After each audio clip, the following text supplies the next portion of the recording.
Moving on to infectious respiratory diseases. The learning objectives for this section, we should be able to talk about pneumonia and tuberculosis, the effects, the pathophysiology, and the likely outcomes of pneumonia, and the same for tuberculosis. Understanding transmission modes and infection control measures, very important. Most infectious respiratory diseases are spread by respiratory droplets. We know that, right? And we want to be able to apply appropriate precautions during patient care and describe PT interventions that support respiratory function. So, a lot of times in the hospital and out of the hospital, in the skilled nursing facility, in outpatient, we are working with patients who either have or are recovering from respiratory infections. Of course, they're the normal respiratory infections that we've all had, the common cold and whatnot. But we're going to focus on the really serious ones, the ones that could actually kill you. Pneumonia is the most common infectious lung condition, and pneumonia is also one of the top 10 things that probably a lot of us are going to die from eventually. I know that's a weird thing to say, but I told you this class was called A Thousand Ways to Die. Here's one of them. So pneumonia, tuberculosis, post-surgical complications can cause infections. What a drag, right? And hospital-acquired infections. So you're in the hospital for one thing and you get an infection from something else. So our key concerns with respiratory infections are infection control. The patient has impaired gas exchange, so they might be hypoxic. They might have some of the symptoms that we talked about. They're going to have reduced activity tolerance and then safety precautions. We don't want to spread it around so everybody can have the infection.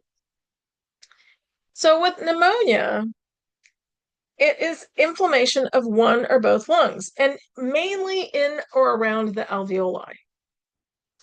Interesting thing about pneumonia is it can be caused by lots of different infectious agents, and it can also be caused by aspirating fluid. So bacterial pneumonia is the most common in adults, and viral pneumonia is the most common in children and elderly adults. Fungal is more common in immunocompromised patients, um, but both fungal and mycoplasma can cause pneumonia, and pneumonia can be a result of any of these organisms entering the lungs through the inhalation of germs spread by coughing, sneezing, or speaking, if it's community acquired, or through the insertion of ventilator tubes or other medical instruments, and that's a nosocomial cause. Some forms of pneumonia, like histoplasmosis, are acquired from breathing in microbes from infected soil, um, or fungal agents associated with bird or bat droppings. Nice, right? Pneumonia can also be caused by non-infectious things like aspiration of food liquids or other substances or items. It's a little bit harder to treat aspiration pneumonia because there's not an infectious agent that we can target. So the key impact of pneumonia is fluid collection in the alveoli, impairing oxygen and CO2 exchange. So that's the big problem. So types of pneumonia, I just list them all, but community acquired, inhaling airborne germs. So usually we're going to use standard precautions, which means you assume everybody's infected unless proven otherwise, or just assume everybody's infected. Nosocomial, you get it in the hospital. So that with nosocomial sources of pneumonia, you need enhanced infection control. Aspiration, that's a risk in anybody who has swallowing issues. So lots of different things can cause swallowing issues, and aspiration pneumonia is a risk. Environmental things, it's exposure to stuff in the soil or bird or bat dropping. So if you're tearing down an old barn, wear an aspirator. So the primary signs of pneumonia are usually cough, chest pain, shortness of breath, and a fever. Pneumonia can be relatively mild or pretty serious, depending on the infectious agent and the overall health of the individual. So usually if you're young, you're probably not going to die from pneumonia. Well, Maybe, I don't know, probably not. But if you're older and you have a bunch of other comorbidities, it's more of a risk. So the fluid collects in the alveoli. It affects gas exchange. The people with greatest risk for developing pneumonia are people with weakened immune systems or a lot of comorbidities. If they're immobile, they have poor nutrition, advanced age, inadequate medical care. For aspiration pneumonia, if there are lots of different things that can contribute to that, neurological issues, um, advanced age, lots of different things. Anytime a breathing tube is inserted, like in surgery, it also puts you at potential risk for developing pneumonia. So treatment is usually medications directed at eliminating the infection and decreasing the lung inflammation. And you might do percussion and postural drainage, or a respiratory therapist might be doing that to help you clear mucus and areas of fluid retention in the lungs. We're going to be working on general mobility, breathing, coughing exercises, and anything that's going to help lung function. So we're going to see with pneumonia, we're going to see an increased respiratory rate, increased use of accessory muscles, decreased activity tolerance, fatigue with minimal exertion, and altered breathing patterns. So we're going to monitor vital signs closely because respiratory distress can develop quickly. High-risk patients, immunocompromised, elderly, immobile, poor nutrition, weak or absent gag reflex, it's an aspiration risk, recent surgery, chronic conditions. So all of them need modified treatment approaches and closer monitoring. Tuberculosis is a disease that the CDC, the old CDC, targeted to eliminate tuberculosis by 2100, currently behind schedule. No big surprises there. A quarter of the world population is infected with TB. Isn't that crazy? It's the leading infectious disease killer, and 90% of US cases are latent. The healthcare workers are considered an at-risk population because of the possibility of exposure to TB and the communicability of the disease in its active form. So when it's latent, it's not as communicable. But other populations that are at risk, besides healthcare workers, are people that are born outside the US in countries with high incidence of TB, or people that live in settings where they're exposed to other people. They call them congregate settings, correctional institutions, long-term care facilities, or homeless shelters. There's a super interesting, pretty long video about TB in the Russian prison system. If anybody's interested, I'll send you the link. But it's longer than any of my lectures, I'll tell you that. It's very interesting, though. TB is also more common in people who have HIV or AIDS, diabetes, or drug or alcohol abusers, not really users, but worldwide, 1/4 of the population. And it's the leading cause of infectious disease death as of 2018, which I think is just crazy. It's caused by Mycobacterium tuberculosis. It's a bacteria. It's communicable in its active state through airborne transmission, coughing, sneezing, talking, breathing. It affects lungs, but it can affect also kidney and bones. And it also it can affect everything: central nervous system, lymphatic system, everything. Most common signs and symptoms of the active form are coughing and coughing up blood, hemoptysis, or blood-tinged sputum. Weight loss, fever, night sweats. The lung tissue infected with TB develop areas of caseous necrosis, which are called granulomas. We kind of talked about that when we were talking about cell necrosis way back last quarter.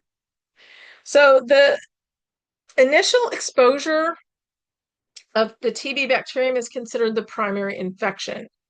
The following the primary infection, the bacterium can cause a progressive primary infection where the patient is at risk for lung damage or even death.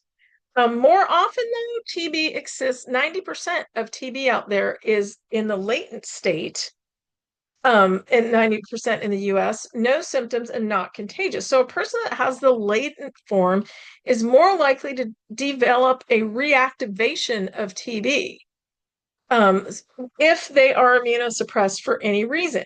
And that's called the secondary progressive state, which is, pretty interesting.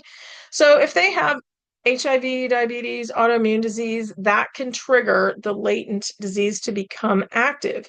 But remember, only active TB is contagious. Latent TB is not transmissible to other people. So the clinical presentation, I talked about a little bit. Granulomas affects a lot of different areas of the body. You're coughing up blood, weight loss, fever, etc.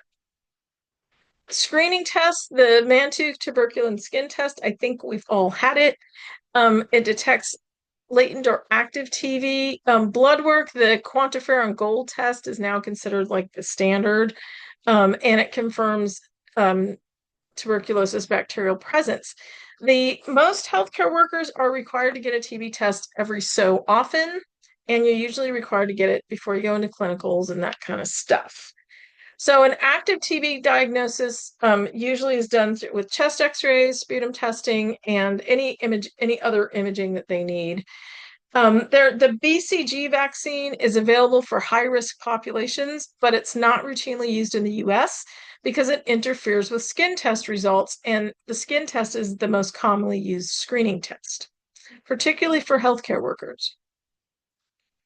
So PT interventions, we're going to monitor O2 sats, we're going to assess activity tolerance, just like we're doing with the other infectious diseases.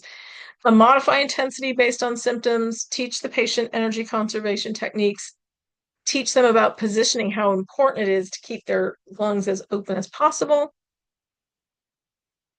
For pneumonia, we might be doing percussion and postural drainage, often done by the respiratory therapist, but we could do it too. We're going to clear mucus and any fluid that's being retained in the lungs. We will be teaching patients diaphragmatic breathing, pursed lip breathing, coughing techniques, and secretion clearance. And we will go through all of those in our pulmonary therapy lab. We're going to work on gradual activity progression and get people as mobile as possible because immobility makes it worse. A lot of times when you're working with someone in the hospital who has pneumonia,